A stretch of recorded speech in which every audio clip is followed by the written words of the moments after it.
Senadora Gabriela Cuevas, muy buenas noches, ¿cómo estás? ¿Qué tal, Jaime? Muchas gracias por invitarme a tu programa. Te agradezco mucho que hayas venido. Muchas gracias a ti, encantada. Eres presidente de la Comisión de Relaciones Exteriores en el Senado.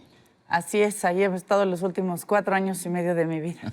Muy interesante. Feliz, muy contenta y bueno, en esta última etapa, que se puede decir mucho más dinámico, más cerca de la gente. Hoy sí, creo que por Como primera dicen vez los en chinos, mucho ¿no? tiempo. Que Dios no te dé la oportunidad de vivir tiempos interesantes porque son los tiempos más complicados. Y ahí Exacto, tenemos tienes toda la el razón. asunto de Bueno, Trump. tú y los chinos. Pero en efecto, estos últimos años, creo que por primera vez en mucho tiempo los mexicanos vemos la política exterior como algo cercano. ¿Y cómo no? Algo que nos importa, que entendemos cómo nos afecta a nuestra vida cotidiana. Aquí el fenómeno que ha venido a zarandear todo esto indudablemente fue o es, primero, la aparición de Donald Trump como candidato y luego, pues, la victoria de Donald Trump y ahora la presidencia de Donald Trump, ¿no? Entonces, estamos enfrentando, según yo, tú me dirás tu opinión, el peor desafío o el desafío más complicado en los últimos 40 o 50 años para México en relaciones exteriores. Así es, Jaime, porque además nos agarra, como coloquialmente se diría, con los dedos en la puerta. México, en más de 20 años, no hizo mucha de la tarea que le tocaba hacer. Es decir, dijimos, vamos por la apertura comercial, que es importante. Yo estoy a favor de la apertura comercial porque creo que además hace que los productos lleguen más baratos a la gente, pero no hicimos la tarea interna para esa apertura comercial. Es decir, tenemos tratados de libre comercio con 46 países, pero dejamos de hacer planeación industrial en lo interno. Hoy tenemos una gravísima desigualdad en el país. Hay zonas de la República que no están teniendo producción y que si se hubiera planeado hoy serían una potencia exportadora en distintos temas. Y nos hemos enfocado a temas muy específicos, Jaime. Por ejemplo, la mitad de lo que México exporta son automóviles.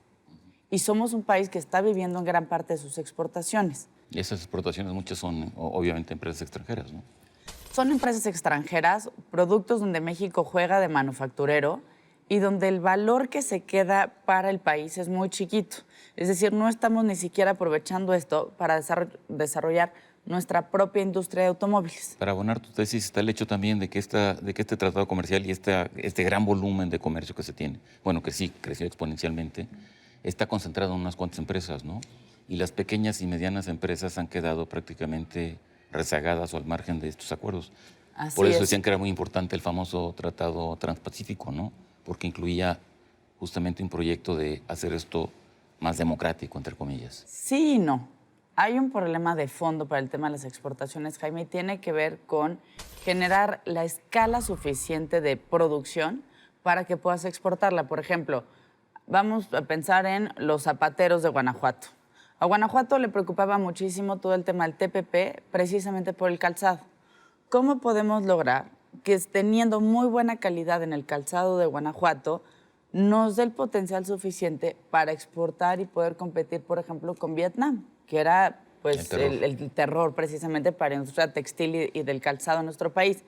¿O cómo podemos lograr también, Jaime, que muchos de los pequeños productores agrícolas de México generen la escala suficiente para que puedan contratar el agente aduanal, para que puedan hacer los trámites, para que puedan llevar el traslado de sus productos a Estados Unidos o a cualquier otro mercado? Necesitamos que ya, como tú bien dices, no sean los mismos jugadores, sino que realmente se democraticen los beneficios de la política y del comercio exterior.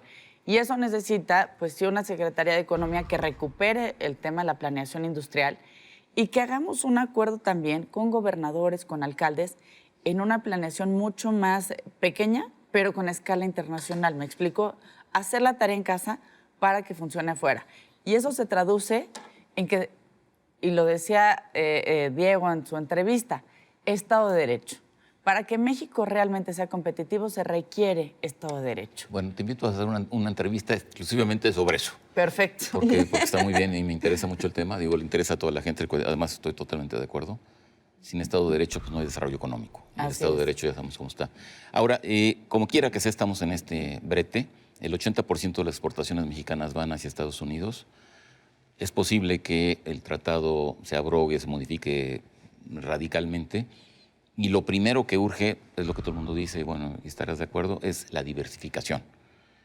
Entonces, diversificación, no sé, con América Latina, inclusive la posibilidad de acercarse a China. Estamos con China, lo que pasa es que estamos fatal. Nuestra balanza comercial con China es tan desigual que la proporción es de 12-1, es decir, por cada peso o por cada dólar que nosotros le vendemos a China, China nos vende 12. Si lo vemos en términos de turismo, China, que tiene 10 veces más población que México, por cada 10 mexicanos que van a China, China solo nos manda un turista a México.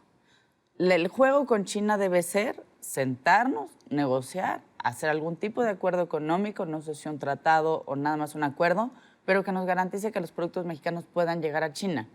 Y también es muy importante, Jaime, tenemos tratado de libre comercio, insisto, con 46 países.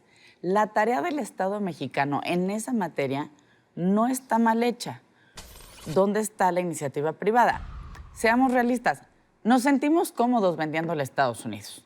Y más cómodos cuando nuestra moneda está tan devaluada, porque entonces el margen de utilidad para las empresas que venden en dólares es mucho más alto. Bueno, pero la comodidad también viene de la frontera, 3.000 kilómetros de frontera, ¿no? Claro, es una comodidad súper lógica. Era una oportunidad estratégica geográfica, ¿no?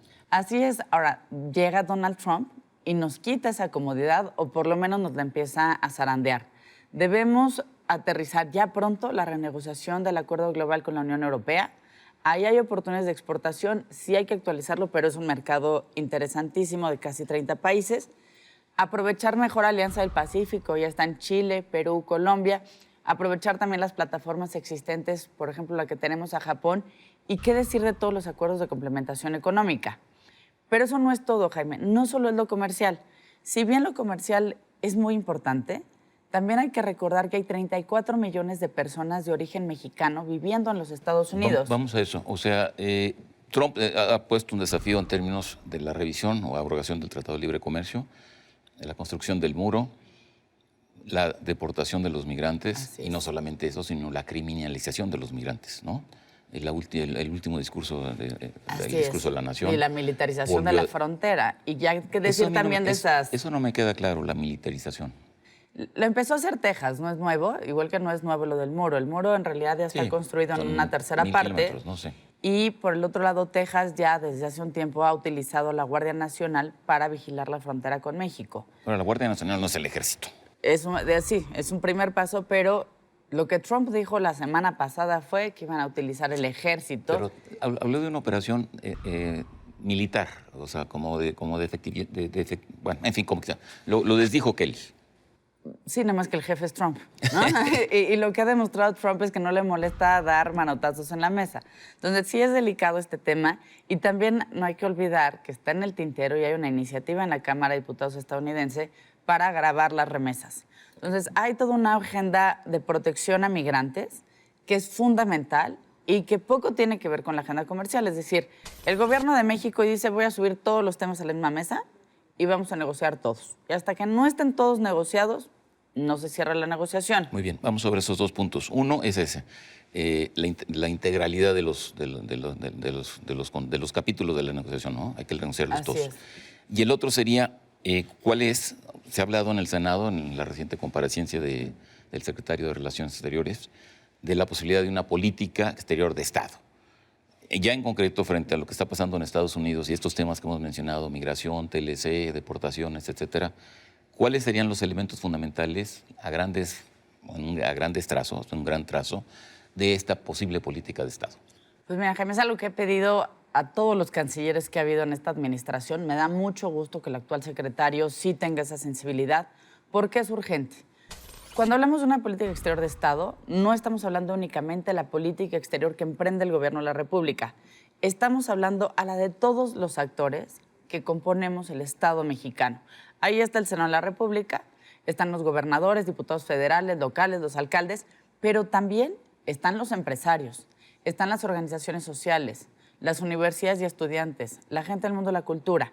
La relación con Estados Unidos está tan integrada que si le ponemos nada más un carril, el gubernamental, y ese carril se entorpece como está sucediendo porque no se hizo bien el trabajo en los últimos años, hay otros carriles que han funcionado muy bien. Ahí está el diálogo económico de alto nivel que funciona muy bien. Ahí están los flujos de estudiantes. A ver, pero la política de Estado, tú eres presidente de la Comisión de Relaciones Exteriores del Senado. Yo entiendo una política de Estado cuando los partidos en el Senado y los partidos en el gobierno pues más o menos delinean una agenda, en particular en relación a la negociación que se viene con Trump, ¿no? Así es. Porque el otro, bueno, me parece muy bien, pero pues las urgencias son las urgencias. Ese debe ser el primer paso, pero no podemos concebir que haya un gran acuerdo de Estado en el país si no tenemos, por ejemplo, a los empresarios que tendrán un cuarto de junto en la negociación del tratado, o si no entendemos también a las organizaciones de migrantes de este y del otro lado de la frontera. Es decir, el primer acuerdo, Jaime, sí tiene que ser de una clase política sólida, seria, coordinada, con una estrategia real, que la tenemos que hacer. No están los tiempos para que sigamos de improvisados. Estoy de acuerdo, hoy no existe. Coincido contigo. Era broma. No, pero sí es cierto, no existe. No hay una estrategia donde nos sentemos el Senado de la República y el Gobierno de la República a decir, estos son los objetivos de política exterior, estas son las prioridades, estas son las metas que debes traer de regreso a esta negociación. Bueno, la primera vez que tenemos un informe sobre alguna reunión, pues fue la que apenas entregó el secretario en un folder hace apenas un par de días en el Senado de la República. La verdad es increíble, sobre todo si uno observa cómo pasan las cosas en otros países como Estados Unidos, ¿no? Es como de republicanismo elemental tener ese diálogo entre poderes. Esa es la primera parte, por eso creo que son distintas etapas, todas ellas complementarias. Un diálogo sí entre poderes, sí entre partidos, con un acuerdo serio y que probablemente se manifieste ya sea en un decreto o en algún posicionamiento en el Senado de la República. Gabriela, se nos come el tiempo, nos queda un minuto y medio. Si tuvieras que definir 3 elementos donde no se puede negociar, digo, no se puede, ¿cómo se llama?, transar o ceder, ¿cuáles serían? En materia, por ejemplo, de libre comercio. Bueno, lo diría, digamos, hasta en las prioridades muy, muy enumeradas. A ver. Las personas al centro, los mexicanos y nuestros migrantes. La soberanía no se negocia. Y tercero, fijémonos también en cuidar a nuestra industria y a nuestros empleos. Esas deben ser las 3 prioridades de México. Se ha dicho, por ejemplo, que, bueno, lo ha dicho el secretario de Economía, yo creo que con mucha precisión, que no va a admitir ni cuotas ni aranceles. Y que si hay cuotas de aranceles, se levanta de la mesa de negociación. Eso es sensato. Habrá que revisarlo. Yo creo que una negociación comercial es mucho más amplia que eso y más cuando venimos de haber estado con Estados Unidos en la mesa del TPP. En teoría, si fuera únicamente un tema comercial, podrían hacerla en 25 minutos, Jaime. A ver, tenemos un Tratado de Libre Comercio de América del Norte. Ya estuvieron 4 años negociando con Estados Unidos el TPP. ¿Qué más tenemos que conocernos con Estados Unidos en materia comercial? No, lo dicho está. No, pues lo dicho está, pero falta lo que dice Trump, que como tú dices tiene algo que decir. Es que no le va mal a Estados Unidos en lo bilateral con México en el TPP, porque sí fue como un NAFTA 2.0. Por eso. Pero lo que piensa Trump es una cosa completamente distinta. No importa si tiene la razón pero o no, no, que piensa. No en lo bilateral. En la parte del TPP no vemos tantas diferencias. Hasta no es así que se ha hablado un poco de los mismos capítulos. Cuando hablan de la renovación del tratado, hablan de comercio electrónico, de energía. Eso venía en el texto que vimos de TPP. Eso somos nosotros. Ellos no sé si quieran eso. Bueno, ellos tienen creo que secretario de Comercio hace apenas unos días, entonces también falta ver qué dice. Aparte, se nos acabó el tiempo. Jaime, muchas gracias. No, al contrario, te agradezco mucho que hayas venido y te invito para que sigamos con este tema que obviamente va a seguir dando mucho de qué hablar. Encantada, feliz de estar aquí contigo. En Contexto, buenas noches.